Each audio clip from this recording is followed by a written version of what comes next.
From Zero to Hero. Saya sedia untuk berubah.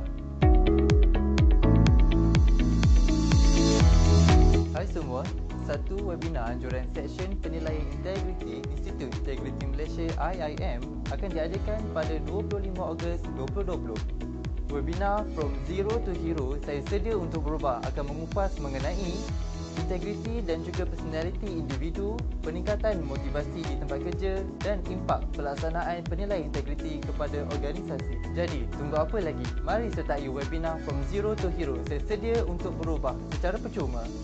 Untuk mendaftar, sila layari www.integrity.my atau imbas kod QR yang tertera. Ketahui personality, tingkatkan integrity. Your Integrity Solution Provider.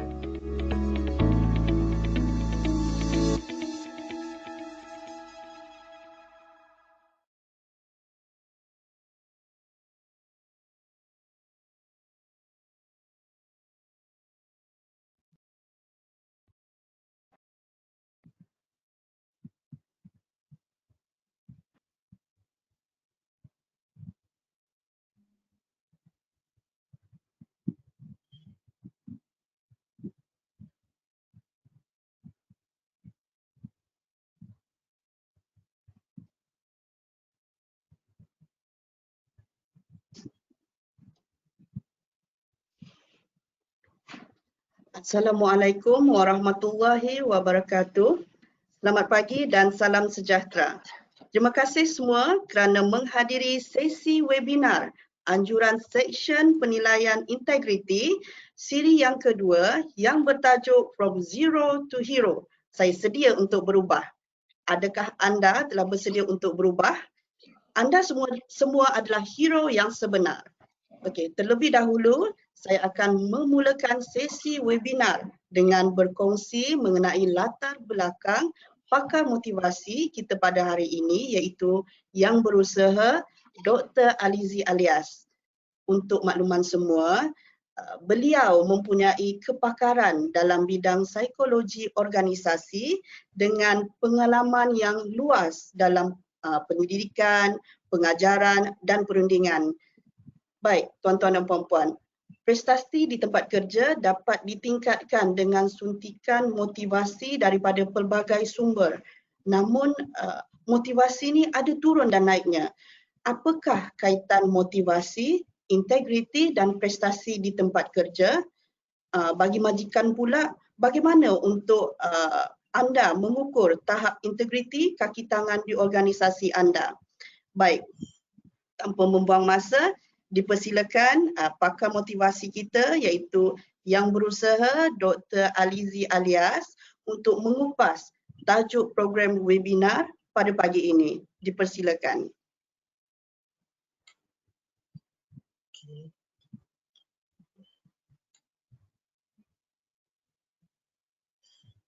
Assalamualaikum warahmatullahi taala wabarakatuh. Dan salam sejahtera kepada semua pendengar pada hari ini. Terima kasih Puan Nelly sebagai moderator atau pengurusi majlis pada pagi ini. Saya sebenarnya tak menganggap diri saya pakar motivasi, ya. Tapi kalau pakar psikologi itu betul. Pakar motivasi ini mungkin boleh membawa maksud yang berbeza. Tajuk saya pada hari ini yang diberikan oleh Institut Integrasi Malaysia ialah From Zero to Hero, saya sedia untuk berubah. Sebenarnya nak cerita tentang integriti di tempat kerja. Okay, kita tengok apakah kita bagi sedikit pengenalan dalam slide seterusnya. Ya, seperti mana yang disebutkan tadi, untuk menjadi pekerja hero yang berprestasi tinggi dan mempunyai kesejahteraan yang tinggi, pekerja memerlukan dua unsur ataupun elemen. Yang pertama dipanggil kompetensi atau keupayaan, kemampuan, dan yang kedua dipanggil integriti ataupun amanah, ya, ataupun amanah. Slide seterusnya kita akan membicarakan tentang pekerja zero tu macam mana. Kita memanglah nak jadi hero, tapi kadang kita tak perasan, kadang-kadang kita mempunyai perangai atau tingkah laku pekerja yang zero. Di dalam bidang psikologi organisasi, kami ada istilah yang dipanggil Counter Productive Work Behavior, ringkasnya CWB. susah juga nak terjemah CWB ni. Mungkin paling direct ialah tingkah laku tidak produktif. Tingkah laku yang tidak produktif di tempat kerja. Antaranya yang pertama yang paling tidak berintegriti ialah mencuri harta syarikat. Yang kedua, memusnahkan harta syarikat. Yang ketiga, salah guna maklumat syarikat. Yang keempat, salah guna masa dan juga sumber syarikat. Yang kelima, melakukan tingkah laku yang berbahaya di tempat kerja. Yang keenam, ketidakhadiran. Yang ketujuh, kualiti kerja yang buruk. Yang ke-8, salah guna alkohol dan juga dadah. Dan yang ke-9, tingkah laku fizikal ataupun lisan yang tidak sopan di tempat kerja. Agak-agak kita ada tak buat benda-benda ni? Kalau ada, maknanya kita mungkin pekerja zero dan bukan hero. Tapi nanti saya nak cerita ya, ada orang memang ada beza antara orang yang kadang-kadang tak sengaja dan ada beza dengan orang yang telah menjadi tabiat dia yang sengaja dan tidak mahu berubah. Tapi 9 ini merupakan contoh-contoh tindakan tidak berintegriti di tempat kerja mengikut kajian psikologi organisasi.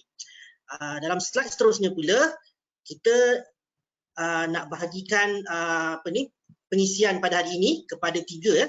Kita akan cerita pasal personality dan integrity, kita akan cerita pasal motivasi dan integrity, dan yang ketiga kita akan cerita pasal ujian integriti di tempat kerja. Sekarang kita nak fokus pada subtopik yang pertama dulu, iaitu personality dan integrity di tempat kerja. Personality ni sebenarnya ada banyak dimensi bagi yang belajar tentang personality dalam subjek psikologi. Tetapi integrity adalah cuma salah satu daripada dimensi dalam personality manusia. Oleh itu saya nak cerita tentang personality, tapi saya nak fokus kepada dimensi personality yang manakah yang berkaitan dengan integriti di tempat kerja. Tapi sebelum tu, nanti kita slide seterusnya ya. Sebelum tu saya nak anda menjawab satu quiz. Okey, iaitu sama ada saya nak tengok sama anda tahu tak di luar sana ada banyak ujian personality ya, termasuk yang dibuat di tempat kerja ataupun yang dibuat atas talian secara online. Saya nak tengok pengetahuan anda tahu tak ujian personality manakah yang sahih di antara banyak-banyak ujian personality tersebut. Okey, penganjur akan memberi pautan atau link dalam skrin anda untuk anda menjawab soalan ini. Soalannya tak banyak, 18 sahaja tak silap saya, dan cuma jawab yes no saja atau ya tidak. Saya rasa tak memerlukan lebih daripada 2 atau 3 minit. Jawab terus, jangan fikir panjang, jawab ya tidak, yes no saja. Okey. So sila jawab. Adakah personality berdasarkan darah sahih atau tidak? Okey. Seterusnya. Nanti Puan Nelly maklumkan kalau dah habis masa dalam 3-4 minit. Personality berdasarkan karakter Marvel Avenger. Sahih ke tidak?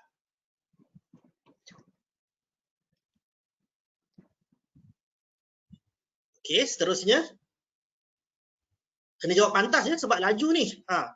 Terus jawab yes no, tak payah fikir panjang. Personality berdasarkan otak kiri dan otak kanan. Dominasi otak kiri dan otak kanan. Sahih atau tidak? Seterusnya. Personality Myers-Briggs Type Indicator atau MBTI juga dikenali sebagai 16 personalities. Sahih atau tidak?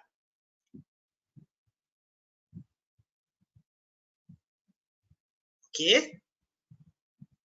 Seterusnya. Personality berdasarkan tarikh lahir. Sahih atau tidak?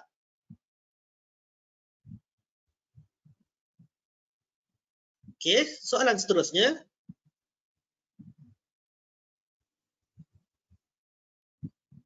Personality berdasarkan cap jari. Sahih ataupun tidak?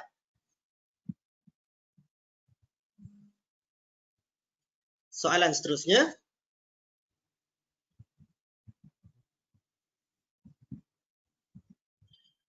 Rorschach Ink Blot Test.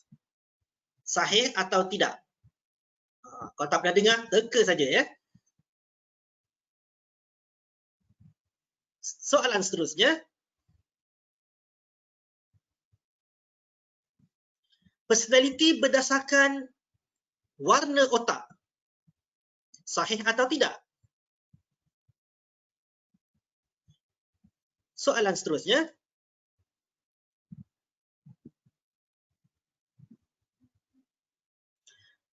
Minnesota Multifaceted Personality Inventory atau ringkasnya MMPI. Sahih atau tidak? Soalan seterusnya. Personality berdasarkan tulisan tangan atau grafologi. Sahih atau tidak?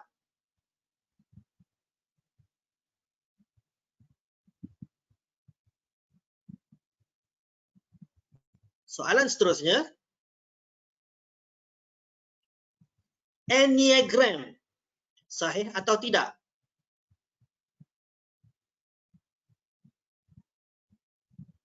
Soalan seterusnya.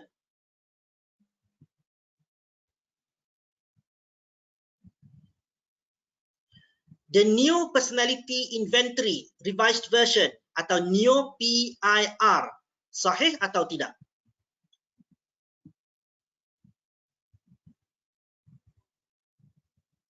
Soalan seterusnya. Hexaco Personality Inventory. Sahih atau tidak?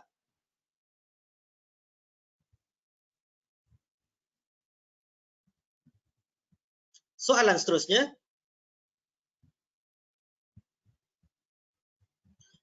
Personality berdasarkan astrologi atau ilmu bintang. Sahih atau tidak? Soalan seterusnya. The House 3-Person Test. Sahih atau tidak? Lukis gambar pokok, rumah dan orang.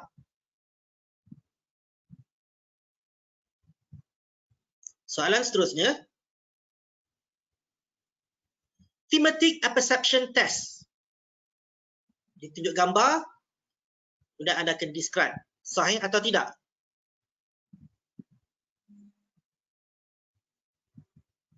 Soalan seterusnya. Personality, Hogan Personality Inventory. HPI. Sahih atau tidak?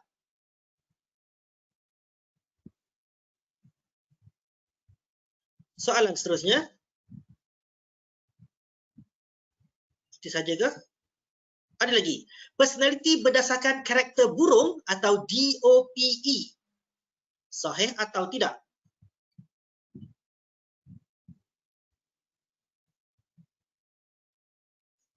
Soalan seterusnya.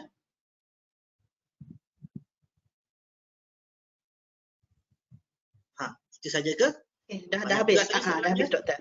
Itu saja. Okey. So anda dah menjawab semuanya, dah bersedia untuk kita cek jawapan? Okey, kita pergi pada slide seterusnya untuk cek jawapan satu persatu. Jangan terkejut kalau ada yang anda sangka sahih tapi tidak sahih. Personality berdasarkan darah sahih ya atau tidak? Yes or no? Jawapannya ialah no. Tidak betul ya. Darah O ke A ke AB ke ada personality? Jawapannya tidak. Okey, tidak sahih. Okey, apa soalan seterusnya tadi? Marvel Avenger ke Harry Potter ke? Adakah sahih atau tidak? Jawapannya ialah no, tidak sahih. Soalan seterusnya. Otak kiri, otak kanan, jawapannya sahih atau tidak? Jangan terkejut, sebenarnya tidak sahih. Kami ahli psikologi dah buat kajian banyak ya, memang tidak ada personality berdasarkan otak kiri, otak kanan. Panjang nak cerita ya, itu kena sesi lain. Tapi memang tidak sahih. Okey, soalan seterusnya. MBTI sangat popular, sahih atau tidak? Popular tak semestinya sahih ya, macam hadis-hadis yang popular tak semestinya hadis sahih kan. Jawapannya tidak sahih. Pun saya pasti ada anda yang terkejut, tapi bukan nak bincang kat sini ya. Sini nak bincang sejauh mana anda tahu sahih atau tidak. So tidak sahih. Soalan seterusnya. Personality berdasarkan tarikh lahir. Ini boleh tahan juga popular. Jawapan dia apa? Cuba tengok. Tidak sahih. Wah, dah jadi macam apa? Macam berserah pada takdir pula ya, personality kita. Tak betul. Soalan seterusnya.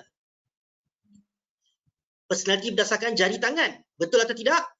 Tidak betul. Pun sama juga. Dia macam memaksa. Macam tak boleh berubah langsung. Tidak betul. Memang ada kajian psikologi? Tidak betul. Soalan seterusnya. Rorschach Ink Blot Test. Jawapannya? Tidak sahih. Tapi dia boleh digunakan untuk sangat ketat ya. Hanya ahli psikologi tertentu saja boleh guna. Saya sendiri tak layak. Dia kena orang yang telah dilatih bertahun-tahun. Kalau sekadar kursus ujung minggu tak layak ya. Kalau tak ada background psikologi memang tak layak. Okey, seterusnya. Personality berdasarkan warna otak. Sahih atau tidak? Jawapannya tidak sahih juga. Soalan seterusnya. MMPI sahih atau tidak? Jawapannya sahih. Tapi saya pun tak layak sebab saya ahli psikologi organisasi. Ini personality orang yang mungkin ada penyakit mental. So hanya ahli psikologi klinikal atau doktor psikiatri saja yang boleh guna. Okey, soalan seterusnya. Grafologi berdasarkan tulisan tangan. Jawapannya tidak sahih. Memang glamour tapi tidak sahih. Nak buat macam mana? Kita kena berpegang pada yang sahih saja ya. Okey, seterusnya. Soalan seterusnya. Enneagram, jawapannya sahih atau tidak? Tidak sahih juga. Soalan seterusnya. Banyak soalan ni. Neo-PIR memang betul, memang sahih. Ini sebenarnya antara yang paling sahih dalam psikologi. Kami dah buat kajian statistik, memang sahih. Seterusnya. Hexaco Personality Inventory, sahih atau tidak? Sahih juga, tapi dia agak baru adik bongsu baru, tapi kesahihan ada insya-Allah. Seterusnya. Astrologi, ilmu kaji bintang. Aquarius, Pisces, memang ramai tahu tak betul kan? Tapi ada juga yang percaya tu. Tidak sahih. Seterusnya. House 3 person. Jawapannya sama macam tadi ya. Dia tidak sahih. Tapi ada kes tertentu boleh guna. Hanya ahli psikologi tertentu saja boleh amalkannya. Orang awam tak boleh. Saya pun tak boleh sebab saya ahli psikologi organisasi. Seterusnya. TAT, jawapannya pun sama juga. No, tetapi orang tertentu boleh guna dan hanya kes tertentu sahaja. Seterusnya. Hogan Personality Inventory, jawapannya sahih juga. Betul tak? Sahih? Jawapannya? Ya, betul. Sahih juga. Okey. Ada lagi tak? Burung pun ada juga ni. Dove, owl, peacock, eagle, tidak sahih. Okey, tidak sahih. Okey, ada lagi tak? Okey. Kalau anda tahu apa-apa lagi personality test, anda boleh kongsi. Secara umumnya, personality yang melabel orang biasanya tak sahih. Tapi personality yang ada skor, tinggi, rendah, pertengahan, itu kemungkinan besar sahih. Kalau siap label, either or, sama ada atau, itu biasanya tidak sahih. Sebab dia memang menyebabkan kezaliman kepada orang yang dilabel, ataupun orang melabel tu akan terpaksa mengubah perangai dia, ataupun orang lain akan layan dengan cara yang mungkin sebenarnya bukan personality dia. Okey, mungkin ada terkejut sebab banyak anda dah terbuat online ke, syarikat anda dah buat ke, tapi ini adalah pandangan pakar-pakar psikologi berdasarkan kajian-kajian yang saintifik. Ada benda kadang kita dah buat lama kan, budaya-budaya Melayu pun banyak yang kita dah ubah sebab banyak yang mungkin tidak betul bertentangan dengan Islam. Sama juga dalam psikologi, mungkin kita tak tahu, sekarang dah tahu. Okey, anda mungkin bertanya, apa beza antara personality dengan ujian kerjaya? Ujian kerjaya lain sikit. Ujian kerjaya ialah minat. So jangan samakan. Itu lain. Kalau nak buat quiz, senarai dia lain ya. Yang tadi tu ujian personality, bukan ujian vokasional.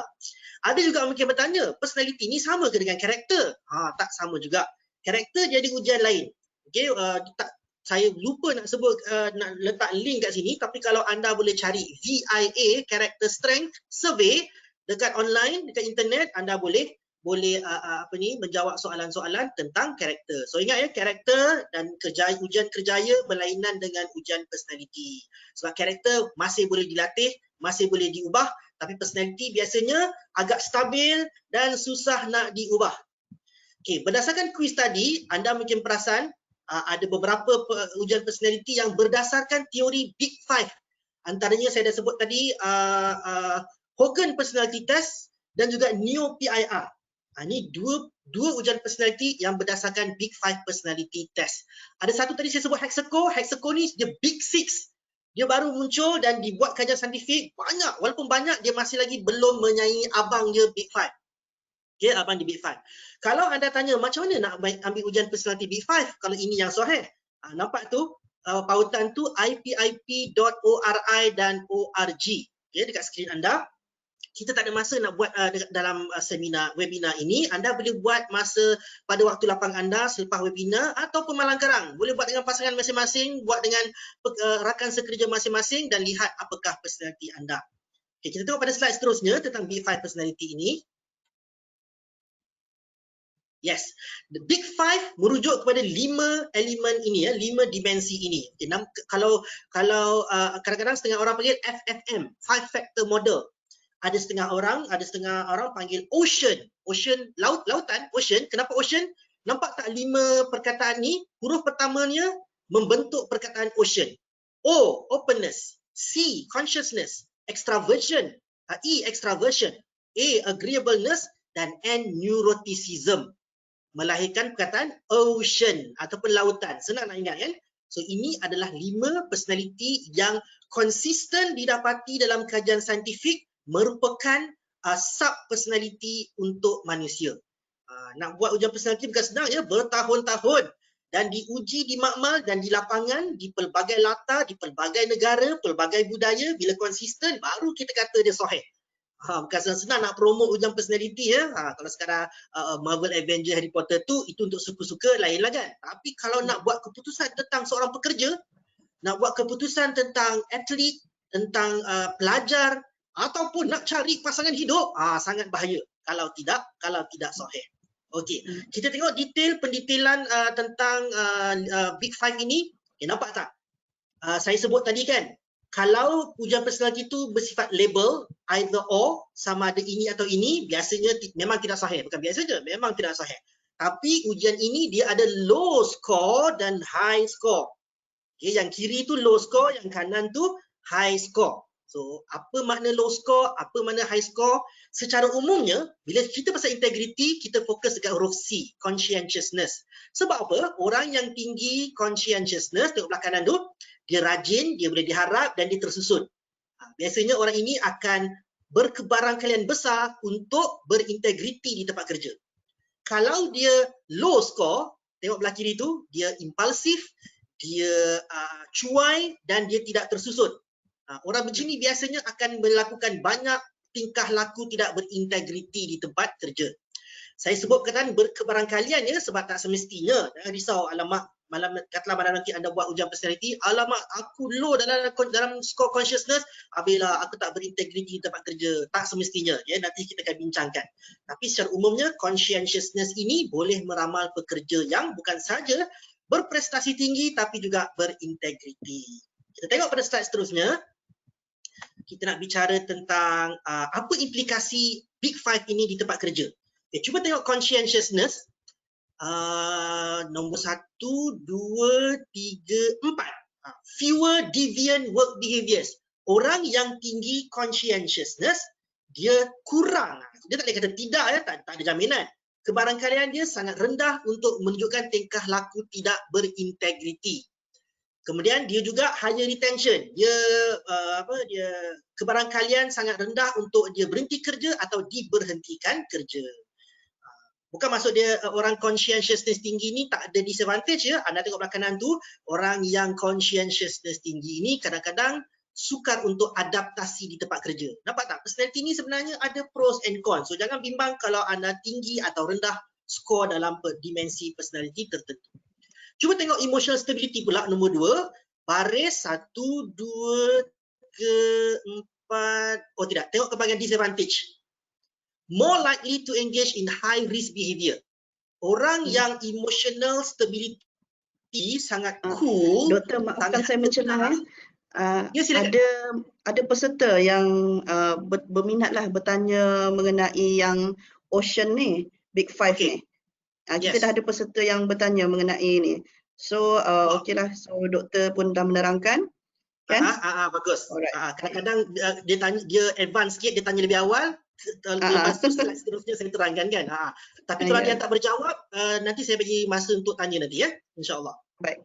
Okey, masih dalam emotional stability, nampak tak belah kanan tu, orang yang emotionally stability tinggi, berisiko tinggi, berkemungkinan tinggi untuk melakukan tingkah laku berisiko tinggi yang tak selamat, boleh jadi accident. So tak berintegriti juga. Okey, yang ketiga extraversion. Orang yang extraversion ni nampak tak belah kanan tu disadvantages, dia biasa kemungkinan besar tak datang kerja dan boleh terlibat dalam kemalangan selalu. Itu pun tak berintegriti juga tu.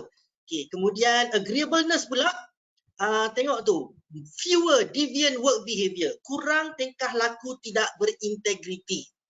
Yang terakhir openness pula, kita tengok dekat just kemungkinan tinggi melakukan deviant work behavior dan juga banyak berlaku accident. So kesimpulannya di sini, personality boleh meramal tingkah laku pekerjaan anda sama ada prestasi ataupun integriti. Prestasi saya tak nak cerita hari ini, tapi nak katanya boleh meramal integriti. Itulah kaitan antara personality dengan integriti. Okay, kita tengok pada slide seterusnya pula. Okey. Maaf doktor, sebelum tu, doktor. Okey, ada soalan daripada peserta kita mengenai Rorschach. Soalannya, Rorschach can be used for psychiatric disorders. Can you explain? Ya, secara umumnya macam saya sebut tadi, ia hanya boleh digunakan oleh ahli psikologi atau psikiatris. Ahli psikologi pun ahli psikologi tertentu, iaitu ahli psikologi klinikal. Betul lah puan tadi tanya, iaitu untuk tujuan psikiatrik. Okey, tetapi ahli psikologi klinikal pun tak semua mahir sebab dia memerlukan latihan yang sangat panjang bertahun-tahun. Sebab itu saya bagi warning tadi, kalau ada syarikat yang offer training house 3-person, thematic perception test ataupun Rorschach, hujung minggu 3 jam ataupun 3 minggu sekalipun untuk orang awam yang tak ada background psikologi atau psikiatri, jaga-jaga. Anda mungkin akan menzalimi orang yang anda interpret skor dia. So bagi saja orang yang pakar untuk buat. Dan ini bukan satu-satunya ujian personality yang diguna. Dia combine dengan tadilah MMPI, dia combine dengan ujian lain dan termasuk clinical interview. So orang awam ni kadang ingat buat satu ujian personality test, set itu saja. Tak betul ya. It's very complex psikologi ini. So kalau anda orang awam, anda sepatutnya tidak menggunakannya. Dan saya sendiri tak menggunakannya. It's not professional, it's not ethical. Bukan bidang saya, bukan kepakaran saya. Dia memang menarik, interesting kan. Kita tengok movie macam bad, senang aja. Tidak mudah sebenarnya. Okey. Baik, terima kasih doktor. Yes. Okey, bila saya sebut tadi personality boleh meramalkan integriti, mungkin ada yang kata alamak habis aku, tak boleh berubah. Adakah saya akan stuck dengan personality saya? Jawapannya tidak. Ada 4 sebab. Yang pertama, mengikut kajian psikologi, personality boleh berubah. Walaupun susah nak berubah, boleh berubah. Masih boleh berubah tapi untuk jangka masa panjang. Biasanya mengambil masa berpuluh tahun juga nak ubah personality ya. Sebab personality ini adalah sesuatu yang stabil. So jangan bimbang, kemungkinan besar anda boleh berubah personality juga. Walaupun susah. Okey, itu satu sudut. Yang kedua, personality tak sama dengan karakter. Walaupun personality susah diubah, karakter boleh diubah. Karakter boleh dibentuk dan boleh dilatih. Sebab itu kalimah syakhsiah Islamiah dalam tradisi pengajian Islam, saya memang ada bachelor dalam pengajian Islam, so saya belajar juga. Kalimah syakhsiah bukan merujuk kepada personality yang dalam definisi psikologi. Kalimah syakhsiah merujuk kepada karakter, iaitu karakter yang baik dan karakter yang buruk. So karakter yang buruk perlu diubah, karakter yang baik perlu dipupuk. Oleh itu personality yang neutral tadi jangan bimbang. Anda patut risau kalau anda ada karakter yang buruk. Ubahlah karakter anda. Personality tak apa. Okay? Yang ketiga, personality tidak semestinya melahirkan tingkah laku. Kita mampu mengadaptasi tingkah laku yang berlainan dengan personality kita. Contohnya, orang yang introvert, mesti kita ingat dia pemalu, tak pandai bergaul, jarang bercakap. Tapi kita kadang-kadang kenal kawan kita, rakan sekerja kita, yang secara dominannya personality introvert, tapi bila dengan kawan rapat dia, 2-3 klik dia, bukan main becok lagi kan. Bukan main ramah lagi. Ataupun masa dekat tempat kerja, dia tak bising, tapi masa makan dia bising. Ataupun dengan di tempat dengan keluarga dia senyap, dengan di tempat kerja pula bising. Ataupun dia memang senyap di tempat kerja, tapi bila diminta untuk beri ceramah ni, wah bukan main lagi dia. Personality dia jadi begitu bubbly sekali, begitu ramah sekali dan pandai berkata-kata. Walaupun personality dia masih lagi introvert atau lebih tepat tinggi introversion. Skor introversion dia. So sebenarnya anda masih boleh adaptasi tingkah laku. Kalau tingkah laku tidak berintegriti, anda mampu untuk menjadi hero. Jangan buat ya. Kalau anda kata alah personality aku dah macam ni, baik aku buat perangai buruk. Itu maknanya anda zero, bukannya hero ya. Satu lagi, sekarang ada ujian yang khusus tentang integriti ataupun honesty yang berbeza dengan ujian personality, so kita boleh guna ujian yang khusus tentang integriti ataupun honesty. So jangan bimbang kalau personality anda skor tinggi dalam bahagian tertentu. Okey. Mari kita tengok pada slide seterusnya. Okey, ini agak panjang. Saya cuma nak tunjuk saja. Anda boleh screenshot kalau anda nak. Saya cuma nak bagi beberapa contoh tingkah laku di tempat kerja yang berintegriti. So anda boleh cek anda ada buat ke, tak pernah buat. Kalau tak pernah buat, sila buat. Supaya dia mewujudkan budaya integriti di tempat kerja. Saya baca satu dua contoh saja ya. Work when you are supposed to and safe socializing, snacking, searching the internet and personal phone calls for break time. Buat kerja semasa anda perlu buat kerja. Kalau nak bersosial, nak makan-makan, nak Google internet atau personal phone call, gunakan semasa waktu break. Waktu break. So amalkan insya-Allah supaya jadi budaya di tempat kerja. Tak nak panjang-panjang kat sini sebab kita nak jaga masa. Okey, kita pergi pada slide seterusnya. Saya nak bagi hujah dari sudut tradisi pengajian Islam. Antara sahabat pun ada personality berbeza. Semua sahabat syahsiah mereka Islamik. Syahsiah mereka, karakter mereka Islamik. Tapi personality mereka berbeza. Cuba anda bayangkan Abu Bakar. Biasa orang bila baca tentang Abu Bakar, apa pandangan kita? Lemah lembutnya Abu Bakar, mudah menangis dan sebagainya. Umar Khattab pula, tegasnya dia, garangnya dia, cepat marah. Nampak tak? Tapi Nabi Muhammad tidak pernah mengatakan personality ini lebih baik daripada personality itu. Tidak ya, dua-dua adalah personality yang sangat baik dalam Islam.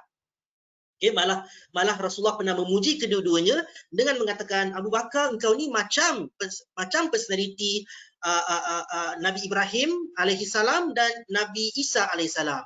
Umar, engkau ni sama personality macam Nabi Nuh alaihissalam dan Nabi Musa alaihissalam. Nampak tak? Rasulullah SAW mengiktiraf perbezaan personality sahabat. Tetapi kedua-dua sahabat ini tidaklah mengalah dengan personality mereka. Mereka tahu, ingat tak saya sebut tadi, adaptasi tingkah laku. Mereka adaptasi tingkah laku. Contohnya, Abu Bakar semasa dia jadi khalifah, bila nampak Al-Quran tu, bila dah peluasan kuasa empire makin meluas, maka dia berpendapat Al-Quran perlu dijilidkan dalam satu jilid, satu kitab. Dulu dia bersepah-sepah. Umar yang selalunya tegas, yang selalunya nampak futuristic thinking, dia kata, tak boleh lah, Nabi tak pernah buat. Umar pula yang teragak-agak. Abu Bakar, kalau lah ikut personality dia, Umar ni kan jenis pushy, jenis tegas, garang, tak apalah ikut dia lah. Tak ada kan? Abu Bakar bertegas, dia explain betul-betul ke Umar, hingga Umar menerima pandangan Abu Bakar. Lalu terjadilah sejarah. Quran telah pun dikumpulkan dalam satu jilid, memudahkan umat Islam ketika itu. Sama juga dengan Umar yang garang itu, yang kadang-kadang nak menghunus pedang itu. Walaupun dia sangat cepat marah, dia mampu cool pada konteks dan latar tertentu. Contohnya, ketika seorang wanita di hadapan orang ramai dalam masjid menegur Umar, kata, tak sepatutnya kamu menetapkan harga mas kahwin. Kalau kita suruh, kalau tak kenal Umar, kita suruh teka, apa dia akan buat? Mesti dia marah. Sebenarnya tak marah, dia cool, dia puji pula wanita tersebut kerana menegur beliau. Ada banyak lagi contoh lain menunjukkan bahawa kita tidak stuck dengan personality kita. Okay? Kalau benda tu melibatkan benda yang baik, kita buat. Kalau benda yang buruk, kita tinggalkan. Itulah hero yang sebenar. Dia tidak kalah dengan personality dia. Personality itu sebenarnya neutral dan dia boleh diadaptasi. Okay. Boleh faham tak sekarang? Jangan bimbang tentang personality anda. Integriti tetap wajib kita laksanakan. Okay, kita tengok pada slide seterusnya pula. Okey, kita dah habis satu subtopik. Puan Nelly, ada soalan berkaitan dengan personality tak di kalangan peserta? Kalau ada, sila maklumkan. Kalau tak ada, kita akan Belum teruskan ada lagi dengan doktor. tajuk seterusnya. Okey, boleh Ya? teruskan. Boleh Belum ada lagi teruskan. doktor. Okey. So doktor boleh teruskan yang tajuk seterusnya. Okey, terima kasih Puan Ali. Tajuk seterusnya ialah motivasi dan integriti di tempat kerja. Okay, slide seterusnya kita nak cerita pasal apa ya? Sebelum tu kita cerita tentang perspektif Islam. Surah ni boleh teka tak ada surah mana? Biasa kita baca ni, suami-suami kita baca atau kita sendiri baca masa solat jemaah jadi imam kat rumah. Masa zaman PKP kan kita jadi imam. Surah apa ni? Surah Quraisy. Allah Subhanahu Wa Taala berfirman, maka hendaklah mereka menyembah Tuhan yang menguasai rumah ini, iaitu Kaabah. Tuhan yang memberikan mereka penghidupan, menyelamatkan mereka dari kelaparan dan mengamankan mereka dari rasa ketakutan. Apa kaitan dengan motivasi di sini? Motivasi ni sepatutnya kita kena jaga makan minum seorang. Kalau tidak, dia mampu untuk melakukan tingkah laku yang tidak berintegriti. Sebab itu majikan kena pastikan gaji minimum ataupun lebih kalau yang bagusnya lebih daripada sepatutnya, ikut taraf hidup pada bandar atau negeri tersebut, dan pastikan pekerja aman daripada ketakutan. SOP di tempat kerja dari si occupational safety and health kena jaga, medical benefit, takaful perubatan dan sebagainya. Itu boleh mengamankan mereka daripada ketakutan. Bila PKP ni pun juga kadang-kadang masa COVID-19 boleh berlaku ketakutan bentuk lain. Agak-agak aku akan kena pecat ke agaknya, ataupun dah ramai kena pecat, yang tak kena pecat ni pun jadi rasa insecure. So sebenarnya majikan kena jaga, kalau tidak boleh berlaku tingkah laku tidak berintegriti. Dan ini disebut dalam Al-Quran. Sepatutnya orang Quraisy ni, Allah dah jaga makan minum mereka, dah bagi mereka rasa selamat, sepatutnya mereka boleh cemerlang, mereka boleh terima hidayah, mereka boleh menerima mesej Nabi Muhammad SAW. Tapi malangnya sebahagian daripada mereka tidak menerima. Okay? So kalau anda dah settle bab tu, sepatutnya anda tak ada masalah untuk integriti. Tapi ayat seterusnya pula disebut di dalam Al-Quran, sebelum manusia dilahirkan, manusia berada di alam arwah. Arwah maksudnya roh, spirit. Dan semua kita manusia bersaksi bahawa Allah adalah Tuhan kita. Apa kena dengan motivasi? Sebab masa tu kita bentuk roh, tak ada kulit, tak ada unsur tanah. Jadi memang kita nampak kebenaran Allah Subhanahu Wa Taala, kita nampak kebenaran syurga dan neraka, tapi bila roh dah masuk dalam badan, memang akan masuk dalam badan. Sebab kita nak jadi khalifah di muka bumi, mesti kena ada badan ni kan. Nak bercucuk tanam, nak menggembala kan. Mesti kena ada unsur badan ni, kena ada unsur hawa nafsu pun kena ada juga. Bila masuk dalam badan ni, kita pun jadi lupa. Tapi efek dia ialah disebabkan kita mengaku semasa alam roh kita sentiasa mencari Tuhan. Walaupun kita bukan Muslim lagi, ataupun kalau kita Muslim sebab mak ayah kita Muslim, kita mesti nak cari Tuhan. Kita mesti nak cari kebenaran. Kita mesti nak carikan kebaikan. Dan secara umumnya kita tak sukakan kejahatan. Dan kita sukakan hidup yang amanah dan berintegriti. Secara umumnya. Kalau tak tu biasanya ada unsur-unsur lain kan, bisikan syaitan lah, kawan-kawan yang jahat lah, budaya korupsi dah berleluasa. Itu faktor-faktor luaran yang kita kena lawan sebagai hero. Okay? Sebab Allah dah bagi potensi untuk kita jadi hero, kita yang kena develop heroic behavior kita, tingkah laku hero kita. Itu konsep motivasi dalam Islam. Okey, slide seterusnya saya nak cerita pasal nak bagi quiz sikit. Slide seterusnya, anda boleh teka tak antara 1 hingga 10 yang manakah cara bermotivasi yang lemah, yang tidak sahih dalam kajian saintifik, kajian psikologi. Okey. Antara 1, 2, 3, 4, 5, 6, 7, 8, 9 dan 10. Saya bagi masa dalam 20 saat saja, 10 saat untuk baca. Saya akan terus bagi jawapan dalam slide seterusnya, tapi bagi masa dulu 10 saat. Okey, silakan baca. Saya turut baca ya. Nombor 1, afirmasi aku terbaik, aku cemerlang. Yang kedua, fikir positif, elak negative vibes, elak aura-aura negatif. Yang ketiga, program yang motivasi menjerit, bersemangat atau menangis menyesal, menangis kesal. Yang keempat, skill mengurus emosi. Yang kelima, gaji dan manfaat yang berpadanan dengan tugas oleh majikan. Yang keenam, suasana dan budaya kerja yang positif dan mesra pekerja. Yang ketujuh, kerja yang sesuai dengan kelayakan pekerja dan dengan minat pekerja. Yang kedelapan, otonomi ataupun kuasa yang sesuai dengan jawatan. Yang kesembilan, maklum balas ataupun feedback yang berterusan daripada bos atau supervisor. Dan yang ke-10, matlamat tugasan tu agak mencabar dan maknanya bukan yang matlamat yang rendah-rendah, matlamat itu agak mencabar dan selari pula dengan matlamat pekerja itu sendiri. Okey, boleh teka tak dalam berapa yang tidak sahih? Tidak sahih. Kita tengok slide seterusnya untuk jawapan. Terkejut tak? Okey, minta maaf. Yang 1, 2 dan 3 sebenarnya bukan cara memotivasikan pekerja. Sebab yang pertama itu boleh mewujudkan rasa, kalau istilah dalam pengajian Islam dia panggil ujub. Kalau istilah psikologi dipanggil narsisistik. Ia menyebabkan anda jadi angkuh. Bila angkuh, anda sukar untuk jadi hero. Anda akan jadi zero. Anda kemungkinan buat perkara yang tidak berintegriti, anda masih rasa anda terbaik. Anda mungkin buat perkara tidak berintegriti, anda masih rasa anda cemerlang. Ini macam super villain lah kan? Dia tak zero tapi dia super villain. Dia perasan dia cemerlang tapi dia sebenarnya jahat. Dia sebenarnya jahat. Yang kedua pun tak elok ya, fikir positif ni, elak negative vibe, sebab manusia mempunyai emosi negatif juga. Bayangkan, anda boleh teka tak Nabi mana yang sedih sampai buta mata dia sebab kehilangan anak dia? Nabi Yaqub alaihissalam. Ni Nabi yang sentiasa berpahala, tak pernah dosa. Nabi mana yang kecewa, merajuk dengan kaum dia dan meninggalkan kaum dia sampai ditelan ikan Nun? Boleh teka Nabi mana? Nabi Yunus alaihissalam. Nabi mana yang agak pemarah sampai terbunuh seorang Mesir, seorang Kipti? Nabi mana? Nabi Musa alaihissalam.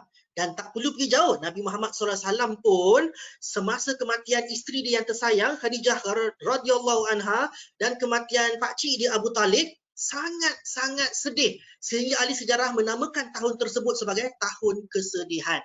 Salah ke Nabi-Nabi ini berasa sedih? Salah ke Nabi-Nabi ini ada negative vibe? Kan? Tak fikir positif ke mereka? Tidak. Sebenarnya mereka memerlukan melayani emosi negatif untuk bangkit semula menjadi lebih baik, lebih positif dan lebih cemerlang. Sebab itu kalau anda tak faham kan, anda cuba tengok, anda ingat tak satu cerita, cuba teka satu cerita Disney Pixar yang pengajaran dia ialah kita memerlukan emosi negatif untuk jadi positif yang lebih baik. Boleh teka tak cerita Disney yang mana? Disney Pixar. Cerita pasal otak sikit ya, cerita pasal makhluk dalam otak. Boleh teka? Jawapannya Inside Out. Lepas ni boleh tengok ya dekat TV ke atau DVD ke, Inside Out. Tapi memang saya tahu anda dah terbiasa fikir positif lah, elak negative vibe lah, tapi kajian menunjukkan bahawa ia adalah boleh memudaratkan. Okay, fikir positif yang melampau boleh memudaratkan. Anda mungkin susah nak terima kritikan, anda mungkin ambil tindakan berisiko tinggi which is not integrity, kan? Anda mungkin dah dapat depression sebab ingatkan aku ni boleh melakukan apa saja, ingatkan aku ni terbaik, rupanya berlaku satu kegagalan, terus jadi depres. Na'udzubillah. So hati-hati ya, sebab itu saya selalu menekankan rujuk pakar psikologi kalau bicara bab psikologi. Okay? Kalau bicara bab psikologi, jangan rujuk orang yang bukan pakar. So mereka tak tahu. Okay? Memanglah seronok bagi ceramah, memanglah seronok kita bagi latihan, tapi mereka tak tahu risiko, etika dan integriti seorang pakar apabila memberi satu-satu poin kepada orang awam. Sama lah juga ya, program motivasi jerit-jerit ke nangis-nangis ke, rasanya zaman Nabi, zaman sahabat tak ada buat program jerit-jerit nangis ni. Masa perang okey lah kot jerit-jerit sia-skala je pun. Nangis-nangis pun biasanya genuine nangis. Bukan dirancang-rancang ya, maknanya bagi ceramah memang menyentuh hati, nangis. Dan nangis pun sikit-sikit je, bukannya merau-raung kan, berlebih-lebih. No, that one is feel good sementara sahaja. Tapi antara nombor 4 hingga nombor 10, skill mengurus emosi itu penting ya untuk anda semua. Sebab kadang-kadang kita tak mengenali emosi kita dan tak tahu apa nak buat. Itu yang skill yang lebih penting untuk pekerja. Dan perasan tak 5, 6, 7, 8, 9, 10 sebenarnya adalah tanggungjawab majikan. Kita ni selalu macam tu kan. Kau ni pekerja tak bermotivasi lah, kau pergilah kursus motivasi, semuanya salah pekerja. Kau ni tak pandai urus stres lah, kau pergi kursus stress management, semuanya salah pekerja. Ya, pekerja boleh dilatih dan saya memang selalu melatih pekerja tentang stress management ataupun work motivation. Tetapi majikan juga mempunyai peranan penting. Ada banyak faktor di tempat kerja yang boleh mendemotivasikan pekerja yang perlu diubah. So kena dua-dua pihak lah, pekerja dan juga majikan. Okey. Okey doktor. Kita dengar acara ni banyak benda baru kan. Maaf doktor. Kadang-kadang bila dengar ahli psikologi berbicara yang saintifik, berdasarkan kajian saintifik, banyak benda yang aku silap selama ini. Dan kita pun bila silap kita akan betulkan sebab kajian sentiasa berterusan. Sebab itu ada master PhD kat universiti. kita terus teroka untuk mencantikkan lagi, menyempurnakan lagi kajian-kajian dan teori dan juga intervensi ini. Okey, kita tengok slide seterusnya tentang Doktor, minta maaf doktor. ya, Ada silakan. masalah teknikal sikit. Okey, berkenaan tadi bila kita menyentuh mengenai majikan dan juga pekerja tadi kan. Saya Ya, rasa ya. ada satu soalan ni berkait sedikitlah mengenai itu. Okey, good. Okey, dia kata saya high consciousness tapi low agreeableness. Dia kata doktor ada apa-apa nasihat untuk saya sebab saya selalu bergaduh dengan bos je. Ada tak nasihat apa-apa? Apa tadi? Agak menarik Consciousness rendah ke tinggi? Ulang balik. Conscientiousness. Tapi dia kata low agreeableness. Okay. So ada Low tak apa-apa agreeableness. nasihat untuk orang yang personality macam ni sebab dia kata selalu bergaduh dengan bos je. Okey, low agreeableness tu saya dengar, yang conscientiousness skor dia tinggi ke rendah? High. Okey. Oh, maksudnya dah baguslah conscientiousness tinggi, cuma agreeableness low. Bila agreeableness low ni, kiranya dia selalu argue dengan bos setuju ni. dengan orang lain kan. Termasuklah dengan majikan, dengan rakan sekerja, entah dengan suami dan isteri pun cepat sangat tak setuju sebab So dia minta low. nasihat ni doktor. Ya. Okey, sekali Apa lagi nasihat macam yang saya kata, untuk ni lah peserta ni? peserta ni, yes. Sekali lagi macam saya sebut tadi, jangan rasa terpenjara dengan personality. Untuk menjadi hero, anda kena lawan dominasi personality itu daripada mempengaruhi tingkah laku spesifik anda.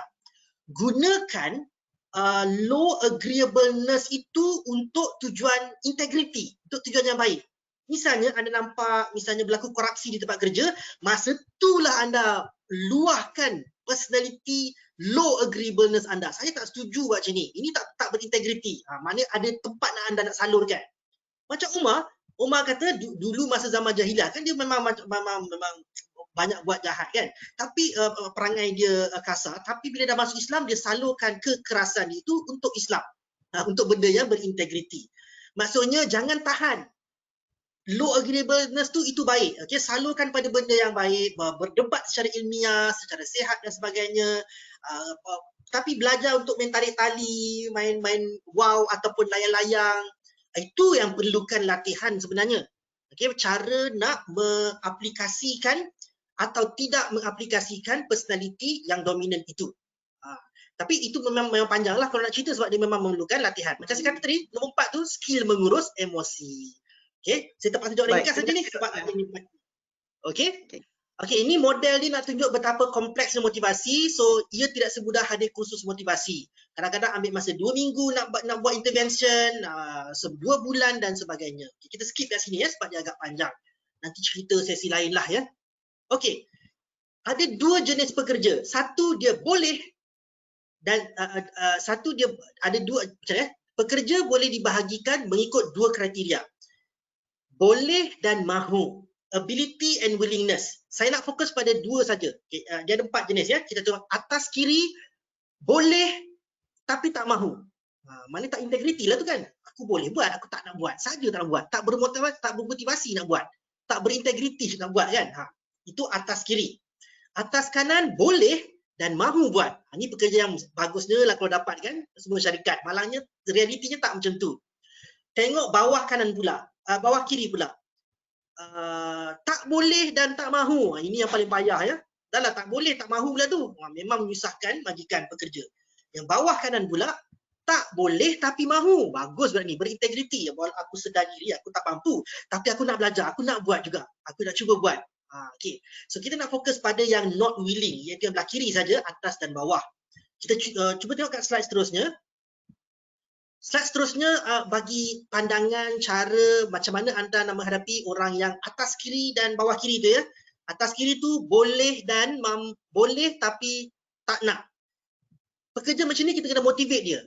Cari apa faktor-faktor yang memotivasi dia. Tak semestinya kursus motivasi ya. Macam saya sebut tadi, mungkin faktor gaji, mungkin faktor ketenangan, kena belajar breathing teknik, mungkin dia kena sekali-sekala lihat keluar alam sekitar dekat tingkap ke, dekat balcony pejabat ke misalnya.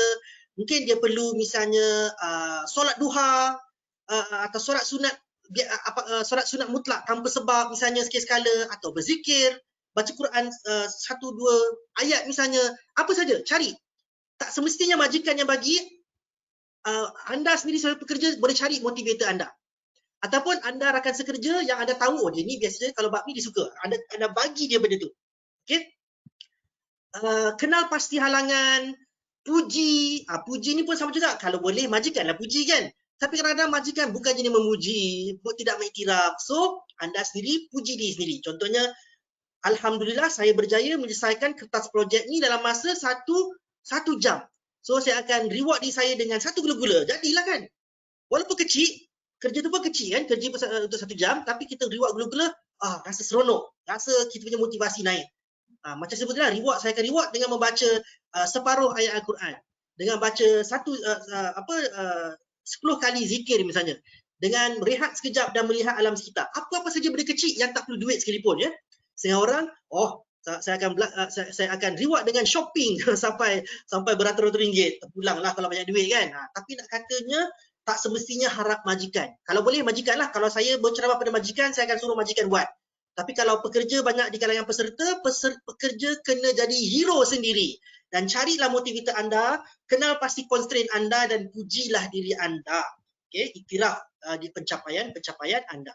Kita pergi yang bawah pula ya, yang skill rendah, willingness rendah.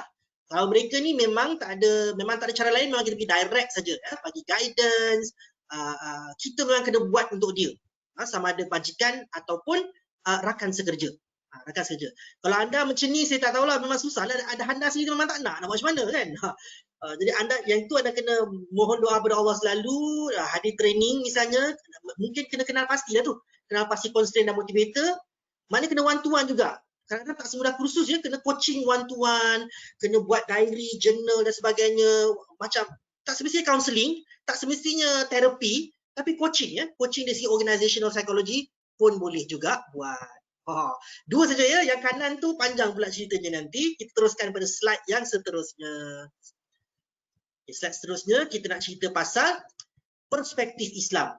Tadi saya sebut apa tadi? Ability dengan willingness ya, ability dengan motivation ataupun ability dan integrity. Sebenarnya dah sebut lama dalam Al-Quran, firman Allah Subhanahu Wa Taala, sesungguhnya orang yang paling baik yang kamu ambil untuk bekerja ialah yang kuat atau mampu atau kompeten, lagi amanah ataupun berintegriti atau bermotivasi. Maksud saya motivasi ni ialah dia amanah. Aku ni tugas aku, so aku bermotivasi nak buat. Itu masuk motivasi ya. Bukan motivasi jerit-jerit, nangis-nangis bukan ya. Ini motivasi di sini dari sisi psikologi lain maksud dia. Nampak tak konsep kuah dan amanah, ability dan integrity. Saya nak cerita pasal kuah dengan amanah ni, bapa kita, datuk kita Nabi Adam AS. Dia memang mampu sebab Allah Subhanahu Wa Taala selepas dia cipta Adam, dia bagi test, dia bagi ujian.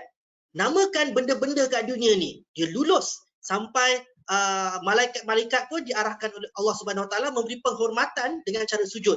Cara zaman tu dibenarkanlah. Okey, malaikat sujud pada Nabi Adam, kecuali iblis. Iblis perasan dia lagi kuah sebenarnya. Aku daripada api, diciptakan daripada api. Nabi Adam daripada tanah, mestilah aku lagi kuah kan, lagi kompeten. Tapi lepas tu ada ujian lain pula untuk Nabi Adam. Nabi Adam diarahkan untuk tidak makan buah larangan. Tapi Nabi Adam, sebab dia kan ada biologi kan, ada hawa nafsu, memang akan nak rasa buat sesuatu. So dia pun termakanlah buah larangan. Okey, anda mungkin ingat itu ujian dia. Tak, itu sebenarnya bukan ujian dia ya. Ujian dia ialah sama ada Nabi Adam menerima kesalahan dia. Dia tak narsisistik, tak ujub, dia tak fikir positif, dia tak kata aku boleh, aku cemerlang, ya, aku terbaik. Dia mengaku kesalahan dia bertaubat, baru dia dapatkan kalimat ataupun guidance, bimbingan daripada Allah Subhanahu Wa Taala.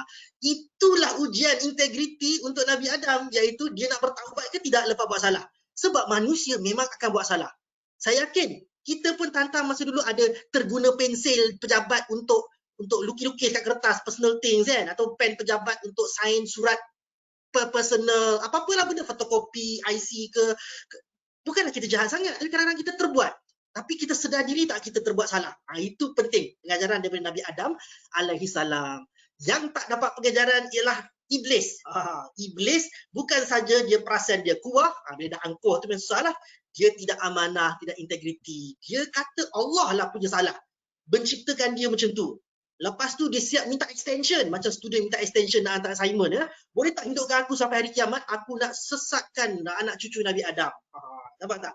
Tapi Allah SWT kata tak apa, aku benarkan, tapi engkau tidak akan mampu menggoda orang yang ikhlas. Orang ikhlas yang berintegriti sebenarnya. Kadang-kadang kuah atau kemampuan atau kompetensi saja tak cukup. Integriti itu yang lebih penting. Yang sukar diberi bisikan oleh iblis ataupun syaitan. Okey. Kisah golongan Ansar ni agak panjang ya. Saya nak minta izin untuk saya skip, tapi kalau ada masa nanti saya akan kembali balik cerita menarik tentang golongan Ansar. Golongan Ansar ni ialah orang Islam di Madinah, sangat kompeten, sangat amanah, tapi berlakulah motivasi turun sekejap masa selepas perang Hunain. Adalah cerita dia. Okey, tapi saya akan tinggalkan dulu sebab kita tak nak membazir masa. Kita teruskan dengan slide seterusnya sebab kita perlu jaga masa. Kita dah sampai kepada subtopik yang terakhir, iaitu ujian integriti di tempat kerja. Saya akan present FAQ, frequently asked question, dan kita soal dan kita akan jawab. Okay, kita tengok slide seterusnya.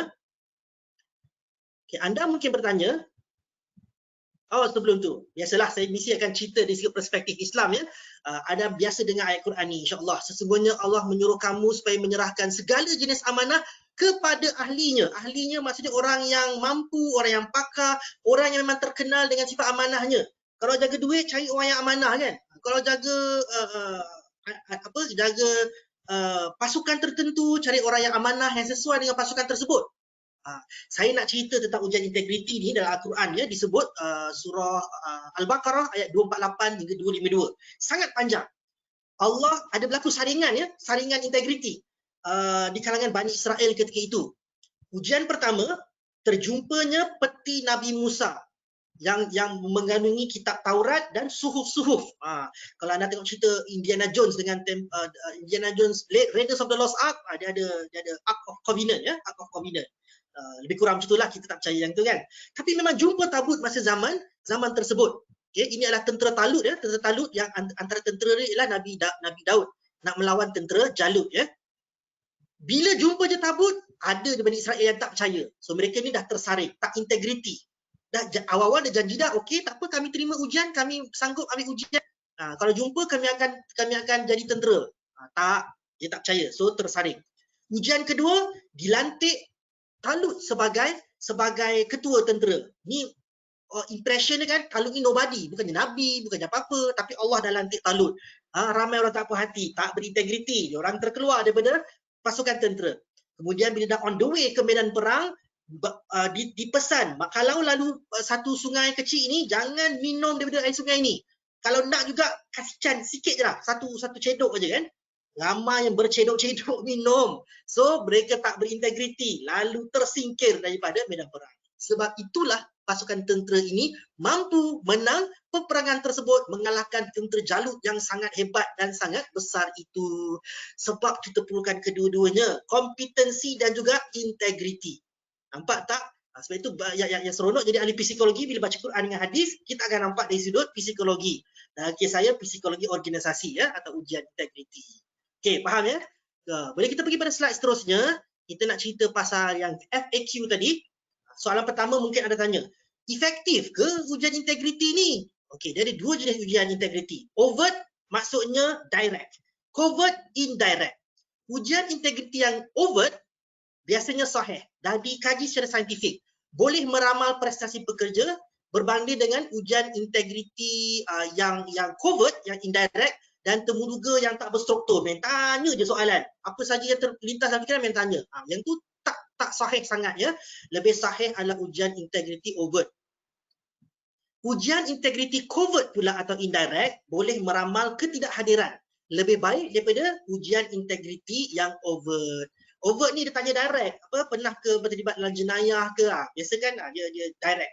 Covert ni biasanya pada pandangan anda kadar jenayah adakah semakin tinggi? Adakah anda rasa kadar jenayah sudah menjadi norma? Itu covert, indirect. Okey. Ujian integriti satu lagi ya, kurang bias. Kita kalau tak nak ujian yang bias kan? Ujian integriti kurang bias dan lebih cost efektif berbanding ujian-ujian psikologi yang lain. Bagus tu. Tetapi ramai tengok cerita-cerita berbentuk FBI kan dekat TV. Ujian poligraf yang ada yang bergerak tu bukan ujian integriti yang sahih. Dia tidak mengukur penipuan, dia mengukur perubahan fisiologi dalaman. Kalau anda seronok, terkejut, dan ataupun marah, semuanya boleh melahirkan pergerakan poligraf yang sama. So macam mana kita nak tafsirkan, nak interpret? Susah kan? Sebab itu kajian-kajian psikologi tidak menggalakkan penggunaan ujian poligraf. Ada ke kat Malaysia ni orang nak hadir interview dia buat ujian poligraf? Rasanya tak ada kot kan. So tak ada. Dia ada banyak cara lain dalam kajian psikologi. Okey, kita tengok pada soalan seterusnya. Soalan yang kedua, adakah pekerja boleh menipu dalam menjawab ujian integriti? Dahlah tanya direct. Adakah anda pernah melakukan jenayah? Adakah anda pernah mencuri? Kan? Mesti kita akan jawab tidak kan? Mestilah kita nak kerja, kita kata tidak. Memang betul, semua ujian integriti ada risiko penipuan. Ujian integriti overt yang direct tadi memang memudahkan calon untuk menipu. Sebab kebanyakan calon tahu jawapan apa yang sebenarnya majikan nak. Oleh itu, mereka yang skor sangat tinggi dalam ujian ini, sama ada dia memang sangat-sangat amanah macam malaikat, ataupun mereka dah biasa menipu dalam buat ujian. Pakar dalam menipu. Dah tu macam mana? Apa penyelesaian dia? Kita tengok pada slide seterusnya. Macam apa yang kita boleh buat? Apa penyelesaian dia? Kita tanya test provider tu, yang buat test tu, bagaimana anda menangani isu faking answer ini di kalangan calon? Dan anda jangan ingat anda boleh lari, boleh tipu. Sebab kebanyakan ujian dia ada social desirability scale yang boleh detect calon yang menipu. Kalau awal-awal anda fail scale ni, anda tak nampak mana satu item soalan tentang social desirability ni. Kalau anda fail tu je, apa benda yang dia jawab tak dipandang dah. Terus reject. Jangan main-main. So anda kena jawab dengan amanah juga ya, walaupun anda rasa alamak dia tanya aku pernah ni ke tidak.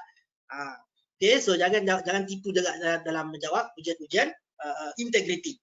Kajian juga mendapati penipuan jawapan ujian integriti taklah mempengaruhi sangat ranking calon. Walaupun dia mempengaruhi skor, tapi ranking tak efek sangat. So majikan masih boleh memilih mereka yang skor tinggi dalam integriti dan agak confident bahawa mereka telah membuat interpretasi yang agak sahih ya, agak sahih. Sebab itulah dalam bab sekompleks personality dan integriti, penafsiran skor perlu dilakukan secara hati-hati. Kadang-kadang eloklah kita hire psikologis ya untuk interpret. Nak administer ujian senang, nak skor ujian senang, nak interpret tu yang payah. Sebab kami dah belajar sampai berbelah-belah teori tentang personality dan integriti. Jadi kami tahu okey, yang ni kena interpret sini, yang ni kena interpret sini. Semua dah tahu dah. Kajian terkini pun kami biasa updated ya, sebab kami memang selalu memastikan etika dan professionalism. So penafsiran tu kena jaga-jaga sikit. Okey, kita tengok pada slide seterusnya untuk soalan yang ketiga. Adakah ujian integriti boleh tersilap, tersaring, terbuang, tercampak, tak terpilih calon pekerja yang baik? Ini dinamakan false positive. Macam orang yang muntah-muntah, aku ingat aku mengandung lah. Rupanya cek-cek tak mengandung. Ataupun ujian awal-awal, ujian air kecil macam mengandung. Follow up tak mengandung. So ujian pertama tu false positive. Boleh berlaku juga, betul. Kajian memang menunjukkan mereka yang berintegriti kadang-kadang berisiko dilabel sebagai tidak berintegriti.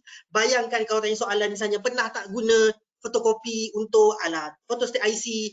Dia berintegriti. Mesti ada jawab secara amanah. Ya. Nampak tu? Lepas tu, sebab dia jawab ya, jangan pilih dia. Nampak tak?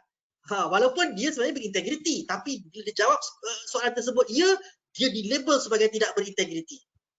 Sebab itu susah kan nak interpret skor-skor ujian-ujian personality dan integriti ni. Memang kena konsult psikologis kalau nak betul-betul penafsiran yang sahih. Ujian integriti overt pula yang direct tu macam saya sebut tadi, kadang-kadang silap label separuh daripada calon. Macam saya kata, yang berintegriti terkeluar. Dan ini boleh merugikan syarikat. So macam mana penyelesaian dia? Kita tengok pada slide seterusnya. Penyelesaian dia, elakkan guna ujian integriti sebagai satu-satunya ujian saringan dalam memilih pekerja. Dan tolong sit down elok-elok, lama-lama sikit nak interpret skor ujian. Jangan terus yes, no, buang, saring, pilih. Jangan. Dan guna bersekali dengan ujian-ujian lain yang sahih seperti ujian keupayaan kognitif, General Mental Ability Test. Ya, General Cognitive Ability Test. Sebab kajian menunjukkan gabungan dua ujian ini, Cognitive Ability Test dengan Integrity Test, menunjukkan kesahihan yang sangat tinggi. Sebab, nampak tak keyword dia? Dua-dua mengukur kompetensi dan integriti. Dua ciri hero di tempat kerja yang kita hendak. Soalan seterusnya, soalan yang keempat. Soalan keempat, ada tak agaknya pakar-pakar mengkritik ujian integriti? Biasalah pakar, ulama pun suka mengkritik benda-benda yang ilmiah kan? Biasalah tu, jangan kecil hati kan? So pakar pun kritik juga ya. Kadang-kadang test provider ni dia buat kajian dia sendiri dan dia report ya sahih. Bagus tu sebab kadang-kadang setengah test provider dia tak buat kajian validation langsung, kajian kesahihan langsung, dia tak buat. Memang kena tolak lah. Yang ni buat, itu tidak salah. Tetapi kadang-kadang kita kritik lebih elok, lebih baik kalau ada kajian bebas daripada pihak luar, daripada pihak universiti misalnya, supaya kita lebih confident dengan kesahihan ujian tersebut. Bolehlah panggil budak-budak psikologi undergraduate tu kan, boleh buat kerja free saja untuk buat kajian kesahihan ujian integriti tersebut. Dapatlah dia pun dapat markah assignment dan sebagainya, dan dia pun dapat skill, dan anda boleh dapat skor kesahihan ujian. So macam nak selesaikannya, kita tengok kepada penyelesaian dia dalam slide seterusnya. Okay. Tanya test provider tu, tunjukkan dapatan hasil kajian kesahihan anda dan sebutkan metodologi yang digunakan oleh anda. Kalau anda tahulah kan, kalau tak tahu, kayalah psikologis untuk tanya kan. Tanya juga tentang bukan kebergantungan ya, kebolehpercayaan atau reliability. Ya, reliability, kebolehpercayaan ujian integriti tersebut. So secara umumnya setiap ujian perlukan dokumen rasmi dan dokumen ilmiah untuk menunjukkan sokongan terhadap reliability dan validity ujian tersebut. Ada lagi tak soalan seterusnya yang biasa orang tanya? Slide seterusnya. Ada tak? Slide seterusnya. Okey. So tak ada soalan lagi. Saya nak cerita sekali lagi perspektif Islam antara sikap hero sahabat dan sikap zero orang munafik. Saya nak cerita pasal perang Tabuk. Perang Tabuk ni adalah perang yang sangat penting, yang satu-satunya perang yang diwajibkan semua sahabat untuk hadir. Sahabat-sahabat ni termasuklah orang munafik. Orang munafik dia orang Islam masa tu. Orang tak tahu dia munafik ya. Tapi orang munafik bagi alasan macam-macam. Dia kata, orang wanita-wanita Romawi ni kan cantik-cantik belaka. Kalau kami ikut pergi perang, nanti kami tergoda dan terbuat zina. So eloklah kami tak pergi. Mudarat nanti kalau pergi. Cakap kan main berdalil kan. Ada ke pekerja sekarang ni yang macam tu? Pekerja zero yang macam tu? So Nabi Muhammad dia tahu perangai orang macam ni, kalau pergi pun tak guna, tak berintegriti. Lagi mengkucak-kacirkan barisan perang pun ada. So dia orang tak apa, tak saya ikut. Tapi ada beberapa sahabat ya yang tak ikut dalam 3-4 orang. Salah seorangnya Ka'ab bin Malik. Tapi mereka ni tak bagi alasan, dia kata nak datang. Tapi tangguh, tak datang, tangguh. Maklumlah kan masa tu musim panas, terik, buah-buah tengah ranum kat Madinah, baru kahwin kan kadang-kadang. Jadi macam Allahu Akbar, macam susahnya nak pergi. Tapi nak pergi tak terpergi. Lah dah sampai balik dah. Dicari orang-orang yang tak pergi ni, dihukum pulau. Dipulaukan ya, pulau, social isolation ya. Physical isolation, physical distancing ya dengan mereka. Dan Ka'ab bin Malik ni sahabat, dia seorang hero. Dia tak ada cakap banyak. Tak ada kata Allah aku ni apalah nabi ni, apalah bos ni kan, tak ada. Dia terima saja hukuman tersebut. Apa yang berlaku selepas beberapa ketika, sahabat lain banyak minta exemption. Isteri jumpa, Nabi suami saya ni sakit, boleh tak dia janganlah saya, sebab isteri pun kena pulau dia. So boleh tak dapat exemption, Nabi bagi. Tapi Ka'ab bin Malik dia cool. Tak apa aku mampu lagi menerima punishment ya, hukuman. Lepas itu Allah turunkan ayat Quran mengangkat hukuman tersebut dan memuji Ka'ab bin Malik. Nampak tak? Dan sahabat-sahabat buat apa? Berucap tahniah. Kita ni kalau pekerja lain kena hukum, kita kutuk-kutuk kan, kita membawang lagi kan. Kutuk-kutuk kau lah tak apa-apa laparan muka kau. Tengok sahabat mengucap tahniah sebab Allah sendiri yang ucap tahniah ni, Allah sendiri yang memuji ni. Nampak tak? Maksudnya, it's okay kalau anda terbuat sesuatu yang tidak berintegriti, terima saja prosedur punishment yang biasanya cuma amaran pertama saja pun kadang-kadang. Tapi ambillah pengajaran dan jangan terus melakukan perbuatan tidak berintegriti. Jangan buat orang munafik yang banyak bagi alasan. Ingat, walaupun anda mungkin kata, bestnya tak kena hukum munafik. Tak. Golongan munafik, setiap kali perang kan, dia ada satu grup yang akan tersingkir. This is social isolation, social distancing, social isolation. Semua akan pada zero. Dia ni tak pergi perang. Ini memang tak apa-apa perangai. Jadi dia rasa macam emosi dan distance. Kan, social distancing dengan Nabi-Nabi, dengan Nabi Muhammad, dengan sahabat-sahabat, itu sudah hukuman yang sangat teruk. Sebab dia orang ni tahu Allah tak boleh baca fikiran mereka. Dia orang tahu Nabi Muhammad tahu mereka munafik. Jadi bila dah perang tu menyebabkan sahabat-sahabat lain dah tahu dia ni munafik. Tapi sahabat-sahabat tak boleh label, sebab hanya Nabi saja yang boleh label, ya, hanya Allah saja yang boleh label. Nampak tak? Beza perangai hero dengan perangai zero di kalangan sahabat-sahabat Nabi dan juga orang munafik. So, semua orang berpotensi untuk jadi berintegriti, semua orang berpotensi juga untuk sekali-sekala terbuat tingkah laku tak berintegriti, tetapi peluang untuk anda bangkit menjadi hero semula adalah sangat tinggi dan jangan putus asa. Latih diri anda, gunakan sepenuhnya sumber daripada rakan sekerja dan majikan anda dan kursus-kursus yang berkaitan. Ada lagi tak point? Rasa macam nak habis ni. Ada tak? Slide seterusnya.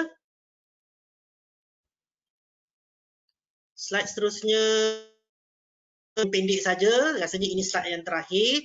Cadangan tips untuk menjadi hero yang berintegriti di tempat kerja. Yang pertama, tingkatkan iman selalu sebab iman kita turun dan naik bukan macam iman Nabi-Nabi. Tingkatkan dengan ibadah, baca kisah-kisah tokoh untuk memberi inspirasi. Kalau berjanji, tunaikan. Kalau bertemu janji, penuhi. Dan kalau nak beri komitmen, sebelum itu semak kemampuan dan berani berkata tidak.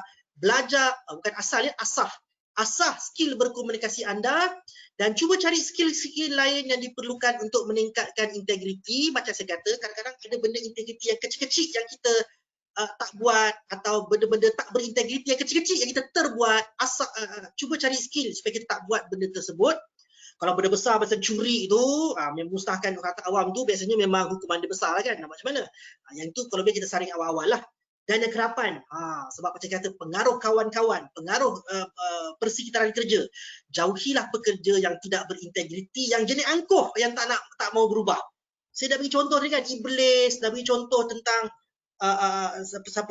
golongan munafik dan sebagainya. Sebelum saya mengakhiri, saya nak bagi satu contoh ya, beza antara Abu Sufyan dan Abu Jahal. Abu Sufyan dan Abu Jahal dua-dua musuh Islam, dua-dua memerangi Islam. Tapi Abu Sufyan jiwa dia baik, dia tak angkuh. Abu Jahal jiwa dia kotor dan sangat angkuh. Sebab itu Abu Jahal selama-lamanya tidak masuk Islam. Abu Sufyan lambat masuk Islam. Dia bukan macam Abu Bakar. Abu Bakar cepat masuk Islam. Abu Sufyan lambat. Biasalah pengaruh kawan, kan? Tapi dia amanah. Masa dia belum masuk Islam, bila orang tanya dia, Raja Rom tanya, Nabi Muhammad ni macam mana? Oh, Nabi Muhammad ni baik, perangai dia, amanah dan sebagainya. Nampak tak? Dia tak membawang Nabi Muhammad sebab dia punya jiwa yang baik. Tapi dia ikut kawan-kawan. Dia memang memerangi Nabi Muhammad dalam perang Badar dan perang Uhud dan sebagainya. Dia masuk Islam lambat sikit. Abu Bakar lah ya. Abu Bakar dia cepat terima hidayah. Abu Talib walaupun nampak beza dia, walaupun perangai dia baik, tapi jiwanya tidak berintegriti. Dia tahu Allah itu benar, dia tahu Nabi Muhammad benar, dia tidak terima hidayah. Itu nampak beza antara tingkah laku dan jiwa. Asah jiwa anda supaya berintegriti, insya-Allah tingkah laku anda pun akan berintegriti. So untuk akhirnya slide yang terakhir, saya ingin mendoakan anda semua. Slide terakhir ya. Semoga anda menjadi hero di tempat kerja dari segi kompetensi dan juga dari segi integriti. Amin. Saya serahkan semula kepada Puan Nelly, dipersilakan. Okey, terima kasih Doktor. Doktor, mungkin kita boleh memberi laluan untuk satu soalan Okey. Boleh Doktor? Boleh. Okey, soalannya bagaimana cara untuk mengawal emosi ketika dalam tekanan, Doktor? Mungkin Doktor boleh orang kata berkongsilah, sebab soalan untuk bahagian motivasi ni kita terima bertalu-talu tau. Mungkin Doktor boleh berkongsi. Kawal emosi. Okay, dia ada dua bentuk ya. Satu, kalau dia mempunyai masalah emosi yang kronik. Bila ada masalah emosi yang kronik, memang sukar nak buat bagi nasihat macam dalam atas talian. Anda memang kena jumpa kaunselor. Kalau misalnya kronik itu tahap klinikal, maknanya mungkin ada kemungkinan berlaku risiko kemurungan, boleh berlaku risiko bipolar, berisiko macam-macam penyakit mental ada sekarang. Jumpa, bukan kaunselor ya, kalau ada klinikal, peringkat klinikal, jumpa ahli psikologi klinikal atau doktor psikiatri. Okay, ini kalau kronik. Kalau misalnya bukan kronik yang macam sekali-sekala di tempat kerja, dengan anak-anak, dengan suami isteri misalnya, perkara pertama yang anda perlu tahu ialah, macam tadi saya katalah, kena ada rendah diri tu kena ada. Angkuh tu kena kurangkan sikit. Jadi anda senang nak muhasabah, self reflection, dan anda boleh kenal diri anda. Okey, sekarang ni aku tengah marah. Berapa orang yang boleh kenal pasti ni? Sekarang ni aku tengah sedih. Sekarang ni aku tengah kecewa misalnya. Sebab kadang-kadang walaupun dia marah, sebenarnya dia sedang tengah sedih, bukan tengah marah. Bila dia kenal dia tengah sedih, dia boleh relax. Dia tak akan menjerit dengan anak ke, dengan isteri ke, dengan rakan sekerja ke. Dia akan relax, dia akan nyatakan, saya sebenarnya rasa sedih bila anda layan saya seperti ini. Saya sebenarnya rasa risau bila awak balik lambat misalnya, kalau dengan suami atau anak-anak misalnya. So kita boleh tenang sebab kita boleh label emosi kita dengan tepat. Okay, kemahiran melabel emosi memang memerlukan latihan ya. Memang memerlukan latihan. Itu satu. Yang kedua, bila rasa macam something wrong, kita boleh tahu tau, kadang muka kita macam merah je rasa, macam marah saja atau masa macam sedih, macam layu saja. Masa tu cuba ambil nafas dalam-dalam. Ya tak, marah, sedih, terkejut itu adalah fisiologi juga sebenarnya. Ada unsur fisiologi. Ibn Sina, ulama kita Ibn Sina pun kata emosi berkaitan dengan fisiologi. Kajian psikologi pun sama. Emosi berkaitan dengan fisiologi. So nak lawan emosi yang negatif itu ialah lawan dengan fisiologi juga. Caranya ambil nafas dalam-dalam. Saya rasa banyaklah internet, YouTube kan. Ambil nafas slow-slow sampai kira sampai 10, tahan kira 3 kali, lepas tu lepaskan perlahan-lahan. Lama tu. Sampai rasa relax, tenang dan sebagainya. Ataupun satu lagi grounding teknik. Namakan apa 3 benda yang anda nampak, 2 benda yang anda dengar, 1 benda yang anda hidu, 1 benda yang anda tengah pegang, 1 benda yang anda mungkin rasa ada apa celah-celah gigi, ada roti canai pagi tadi ke misalnya. Ia menyebabkan anda fokus kepada benda yang reality. Dalam apa in the moment, in the present moment, dan melupakan apa yang menyebabkan anda dalam keadaan emosi. Itu tips yang sangat ringkas yang sebenarnya mungkin tak sampai masuk, tak cukup, tapi ada banyak kat internet, ada YouTube ataupun boleh tanya kemudian dalam sesi lain insya-Allah. Silakan Puan Eli. Baik doktor. Nampaknya masa pun dah ni mencemburui kita. Okey. Itulah. Baik, sebenarnya doktor, kita menerima banyak soalan bertalu-talu Okey, so sekiranya tuan-tuan dan puan-puan ada soalan, mohon bolehlah tinggalkan di ruangan question ataupun chat box kita. Tim teknikal saya akan menjawab ke semua soalan tersebut melalui email kepada tuan-tuan dan puan-puan. Saya rasa ni adalah cara yang terbaik doktor, betul tak? Ya, betul. Berdasarkan waktu yang ada. Itulah, okey. Baik, saya mewakili Institut Integriti Malaysia. Saya ingin mengucapkan terima kasihlah kepada Yang Berusaha Dr. Alizi Alias yang telah menyuntik motivasi kepada kita di samping berkongsi beberapa perkara yang sangat penting berkaitan integriti dan personaliti individu. Okey, berikut mungkin saya boleh kongsi sedikit perincian mengenai beliau sekiranya ingin menghubungi Dr. Alizi Alias. Okey, seperti yang tertera pada skrin ada FB, IG dan juga Twitter. Okey. Baik, di samping itu juga saya ingin memaklumkan di Institut Integriti Malaysia kami ada menawarkan produk penilaian integriti iaitu Individual Integrity Profile. Okey, sekiranya tuan-tuan dan puan-puan nak tahu dengan lebih lanjut, sila layari portal rasmi IIM di www.integrity.my. Okey. Saya juga ingin memaklumkan, IIM akan menawarkan special discount untuk pelaksanaan penilaian integriti, Individual Integrity Profile IIP seperti yang tertera pada skrin. Untuk kesemua peserta sesi webinar ini, anda semua boleh claim dan download voucher diskaun dan brosur IIP di control panel sebelah kanan pada bahagian bahagian handout setelah sesi webinar ini tamat. Kiranya tuan-tuan dan puan-puan yang menyertai webinar pada hari ini layak untuk mendapat 5% off. Doktor sekali pun boleh doktor? Ya, insya-Allah. Ya doktor. Baik, sekali lagi ribuan terima kasih kepada Dr. Alizi Alias dan peserta-peserta yang sudi meluangkan masa bagi program webinar pada hari ini. So, Assalamualaikum warahmatullahi wabarakatuh. Bertemu lagi di sesi webinar yang akan datang. Waalaikumsalam warahmatullahi wabarakatuh. Ya.